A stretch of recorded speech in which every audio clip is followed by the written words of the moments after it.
අද්විතීය 200 Mbps speed එකකින් ශ්‍රී ලංකාවේ වේගවත්ම සහ පුළුල්තම හෝම් බ්‍රෝඩ්බෑන්ඩ් සම්බන්ධතාවය වන SLT මොබිටෙල් දේශීය ෆයිබර් බලවේගය ඔබත් අදම අත්විඳින්න. හරිම සුදුයි.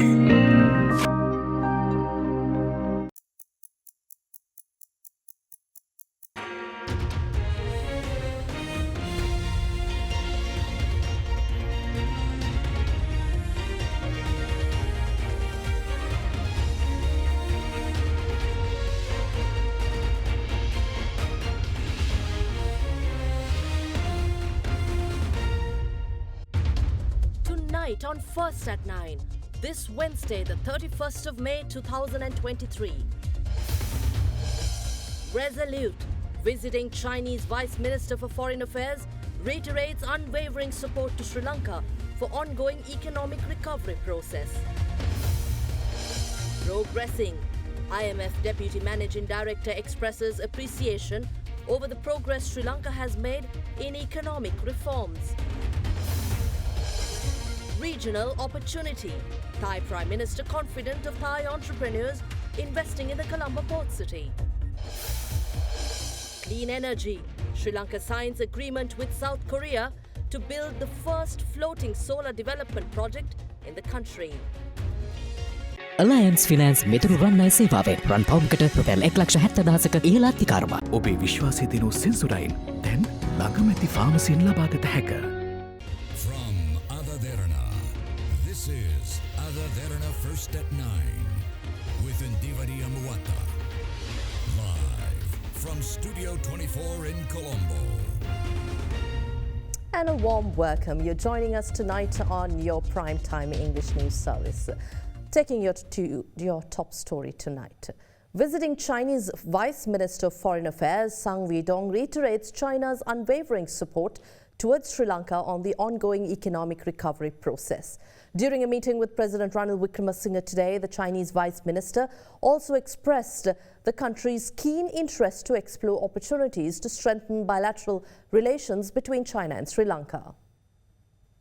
Chinese Vice Minister of Foreign Affairs Sun Weidong yesterday paid a courtesy call to President Ranil Wickremesinghe. The meeting took place at the Presidential Secretariat and was attended by officials from both nations. Issuing a statement, the President's Media Division said Vice Minister Sun Weidong reiterated China's steadfast support for Sri Lanka on its ongoing economic recovery. During the meeting, the Chinese Vice Minister for Foreign Affairs has also announced China's keen interest in exploring opportunities to strengthen bilateral relations between the two countries. The Chinese Vice Minister is currently leading a delegation of the Chinese Foreign Ministry to Sri Lanka to co-chair the 12th round of diplomatic consultations between China and Sri Lanka with the Secretary of Foreign Affairs of Sri Lanka, Aruni Vijayawardena. The discussions are expected to enable the two countries to assess the status of bilateral relations covering political, economic and cultural cooperation as well as thematic cooperation. Vice Minister Sun Weidong yesterday called on Prime Minister Dinesh Gunawardena. He is also expected to hold discussions with State Minister of Foreign Affairs Tharaka Balasuriya. The delegation will also engage with the members of the Sri Lanka-China Parliamentary Friendship Association and visit the Sri Lanka-China Friendship Village in Devanagala. Representatives from the Bill and Melinda Gates Foundation have expressed their willingness to support the Sri Lankan government's efforts to modernize the agricultural sector, improve nutrition and enhance financial security. During a meeting with President Ranil Wickremesinghe, the foundation's representatives expressed their willingness to support Sri Lanka, provided they align with the government's policies and regulations regarding financial assistance and the use of modern technology. President Ranil Wickremesinghe yesterday met with representatives from the Bill and Melinda Gates Foundation at the Presidential Secretariat in Colombo. According to the President's Media Division, the primary focus of the discussion was the digitization of data in Sri Lanka's agricultural sector.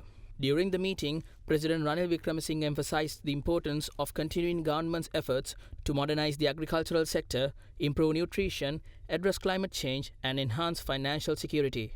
Accordingly, officials from the Bill and Melinda Gates Foundation have expressed their willingness to support Sri Lanka in these activities, provided they align with the government's policies and regulations regarding financial assistance and the use of modern technology. Issuing a statement, The President's office added that the proposal to establish a university dedicated to climate change in Sri Lanka was also brought to attention during the meeting. And President Ranil Wickremesinghe is to deliver a special statement addressing the government's efforts over the past 9 months to revive Sri Lanka's economy, as well as outline forthcoming stages of the country's social, economic and political reforms agenda. The President will address the nation at 8 p.m. tomorrow. According to the President's office, the objective of the address by the head of state is to provide the public with a comprehensive understanding of Sri Lanka's national transformation roadmap and to present proposed strategies for accomplishing envisioned objectives of the government. Also making news tonight, the Prime Minister of Thailand says several entrepreneurs from his country are to invest in the Colombo Port City project. He conveyed this to the Prime Minister Dinesh Gunawardena during a meeting in Bangkok today. Prime Minister Gunawardena has meanwhile expressed the government's eagerness to have close economic cooperation with ASEAN member countries. Prime Minister Dinesh Gunawardena reached Thailand today on a 3-day visit to attend the United Nations Vesak Day celebrations and called on Prime Minister of Thailand General Prayut Chan-o-cha today. During the meeting, which took place at the Government House in Bangkok, the Thai Prime Minister recommends that cooperation can be promoted by making use of various comparative advantages. He also said that the Colombo Port City is a great opportunity for all Asian countries and that many Thai investors will invest in the port city. He further noted that Thailand is well placed to process and market Sri Lankan gemstones. The Prime Minister's media division stated that Thailand's fourth largest trade partner is Sri Lanka in South Asia, behind India, Bangladesh and Pakistan. In addition, main exports from Sri Lanka to Thailand include gems, jewellery, tea, spices, fibre and metal products. Prime Minister Gunawardena meanwhile has informed the Thai Prime Minister about plans implemented by the Sri Lankan government to overcome the economic crisis. He has also emphasized that the government plans to have close economic cooperation with ASEAN member countries. Discussion meanwhile also focused on the strong religious and cultural bond shared between Sri Lanka and Thailand due to Buddhism.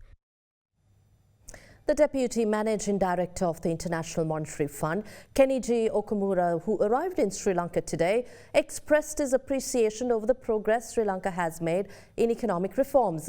The IMF official met with the State Minister of Finance, Shehan Semasinga, with several rounds of discussions regarding developments of the IMF extended fund facility arrangement to Sri Lanka and the ambitious reforms agenda to empower the economy were discussed. The Deputy Managing Director of the International Monetary Fund, Kenji Okamura, arrived in Sri Lanka today on a 2-day official visit. He expressed his appreciation towards Sri Lanka's progress in ongoing economic reforms while emphasizing that the IMF will further strengthen the institute's ties with Sri Lanka.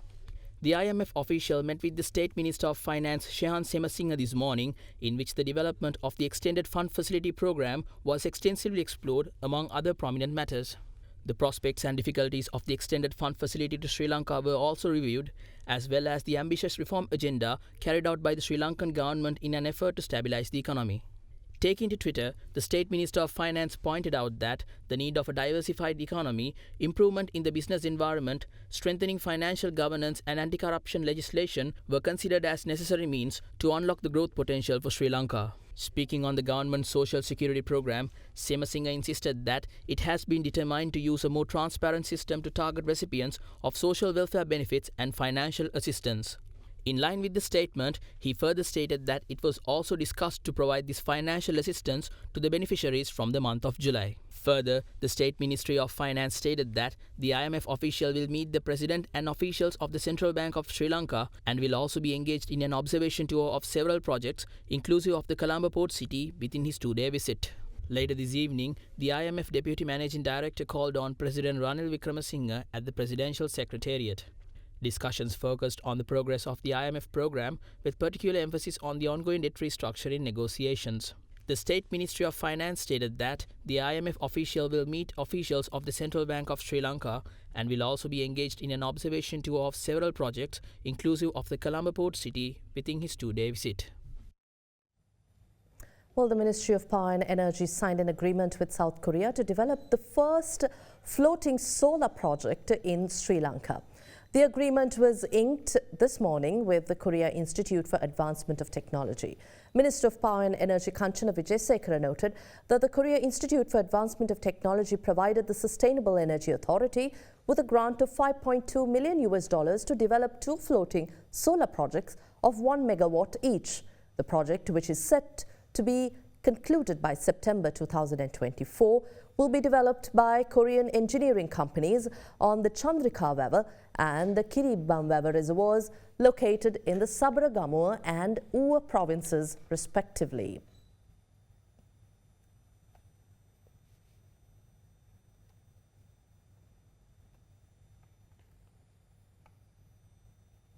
And Sri Lanka's inflation eases by 10% in the month of May compared to April this year. We'll bring you details of Colombo Consumer Price Based Index latest update after this break.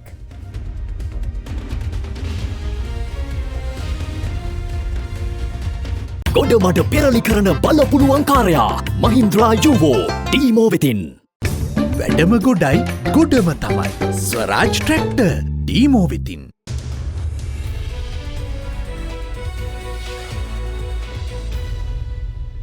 Welcome back to the news. We take you to our business segment.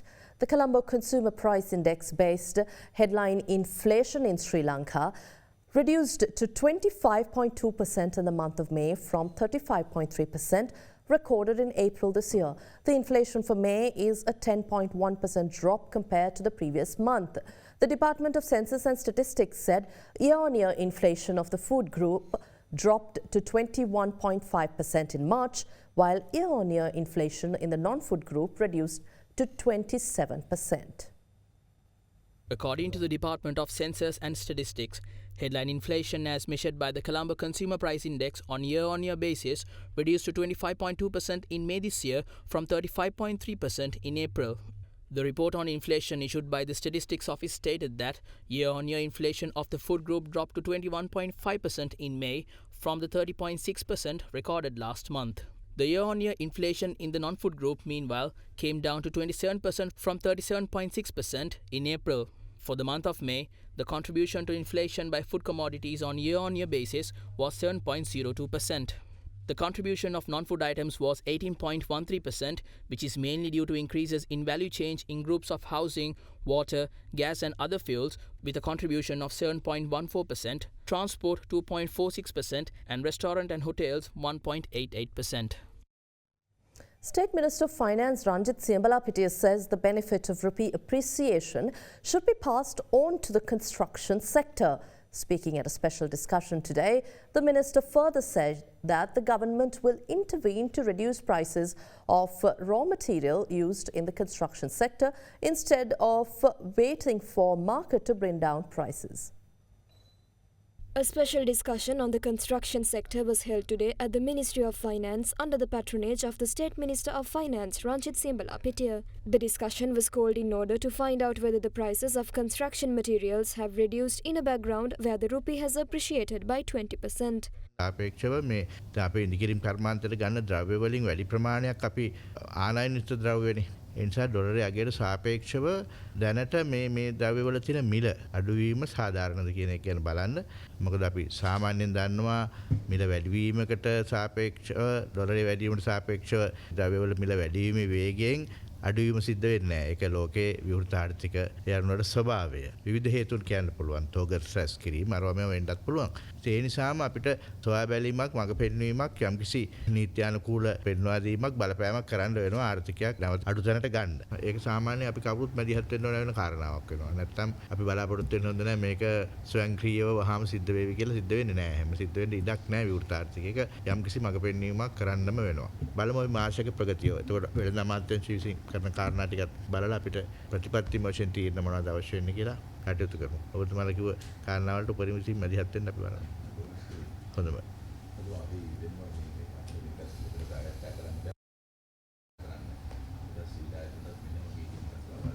ඔබතුමාලා ඉල්ලීමක් කරන්න. ඔව්. ඔය හැම එකටම අපි උදව් කරන්න. Government has decided to reduce the price of a 50 kilogram bag of urea fertilizer by 1,000 rupees before the 15th of June. Minister of Agriculture Melinda speaking in Hambantota said a decision was taken to pass the benefit of rupee appreciation to the farmer community. රුපියල ශක්තිමත් වීමේ වාසිය ගොවි ජනතාවට ලබා දීමේ අරමුණෙන් අපි තීන්දුව කරා යූරියා එන වෙන නැමත් එක්ක යූරියා මිල අඩු මිලට අපිට ලැබෙන්නේ සහනය ගොවි ජනතාවට ලබා දීම සඳහා අපි තීන්දුවක් ගත්තා ලබන 15 වෙනිදාට පෙර අපි අනිවාර්යයෙන්ම යූරියා හොන්ඩරේක මිල තවත් රුපියල් 1000කින් අඩු කරලා රුපියල් 9000 බැගින් ලබා දෙන්න කටයුතු කරනවා. ඒ වගේම අපි හිඟයකින් තොරව සියලුම දෙනාට දැන්ටමත් අපි ළඟ තියෙන යූරියා මේ තියෙන යූරියා තියෙන අපි 17000ට ගෙන ආපුවා. ඒ නිසා තමයි අපි මේක 10000ට විකුණන්නේ. අපි ලැබෙන යූරියා ප්‍රමාණය 7 වෙනිදාත් 12 වෙනිදාත් අතර එන්න තියෙන්නේ. අපි ඒ නිසා තමයි කිව්වේ 15 වෙනිදාට පෙර අනිවාර්යයෙන්ම රුපියල් 9000ට යූරියා මිල අඩු කරලා ලබා දෙන නිසා වෙනත් තැන් වලින් වැඩි මිලට ගන්න යන්න අවශ්‍ය නැහැ. අපෙන්ම යූරියා හොඳම ප්‍රමිතියෙන් යුක්ත ගොවිජන සේවා දෙපාර්තමේන්තුව හරහාම ලබා ගන්න කියන ඉල්ලීමත් මේ අවස්ථාවේ කරනවා. ඒ වගේම බණ්ඩිපෝර රුපියල් 4500කින් අඩු කරලා තියෙනවා. Minister of Power and Energy Kanchana Vijayasekara held virtual discussions with the International Monetary Fund, the World Bank and the Ceylon Electricity Board on the restructuring of the CEB balance sheet as at end of June 2023.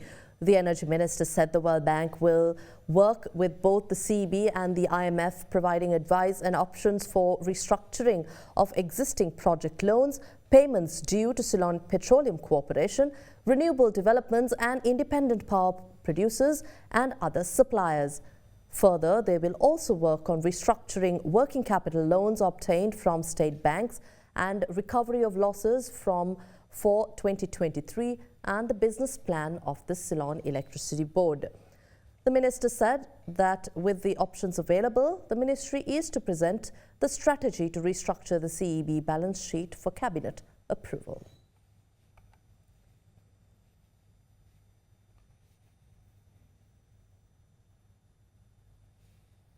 Issuing a notice, the Central Bank of Sri Lanka confirmed that 8 business entities in Sri Lanka had engaged in illegal pyramid-type trading schemes. The list of these institutions were released to the media today, and the Central Bank of Sri Lanka says that this was confirmed after an investigation into complaints received about such institutions.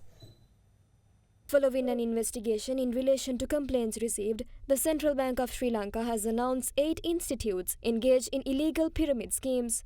Central Bank announced today that TN Lanka Healthcare Private Limited, Best Life International Private Limited, Global Lifestyle Lanka Private Limited, Markwo International Private Limited, VML International Private Limited, Fast 3 Cycle International Private Limited, Sport Chain App, Sports Chain CX Society Sri Lanka and Onmax DT were identified to have engaged in illegal financial schemes. Issuing a notice, the Central Bank of Sri Lanka pointed out that it is a punishable offence to directly or indirectly initiate, offer, promote, advertise, conduct, finance, manage or direct a scheme in contravention of the provisions of Section 83C of the Banking Act No. 30 of 1988. Accordingly, the Central Bank of Sri Lanka informs the public to refrain from such activities which may be punished by law. And in the Colombo Stock Exchange, shares closed higher today, aided by gains in financial and communication services stocks, while investors await the monetary policy decision from the central bank this week, where it is expected to keep key rates unchanged. The all-share price index settled 0.26% up at 8,555.17, snapping 4 straight sessions of losses. Finance company Senkaragala Finance and Sri Lanka Telecom PLC were the top gainers of the all-share price index, adding 23.79% and 2.02% respectively.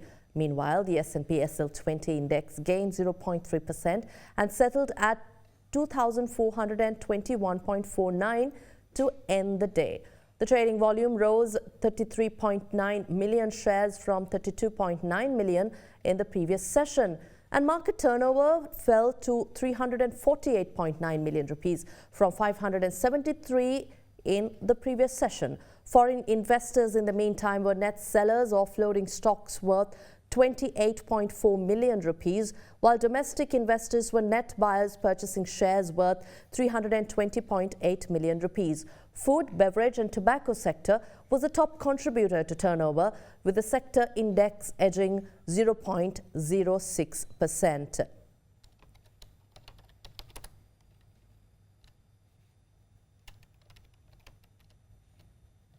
Well, let's take a look at how the rupee traded against major currencies of the day.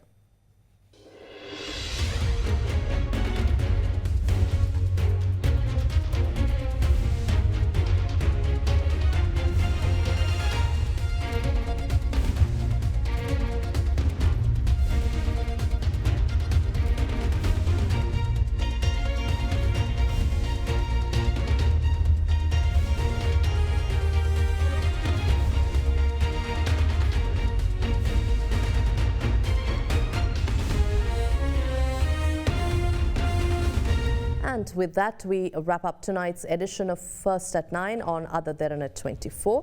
But we'll join you tomorrow at the same time with your very latest. I'm Derana English. Good night.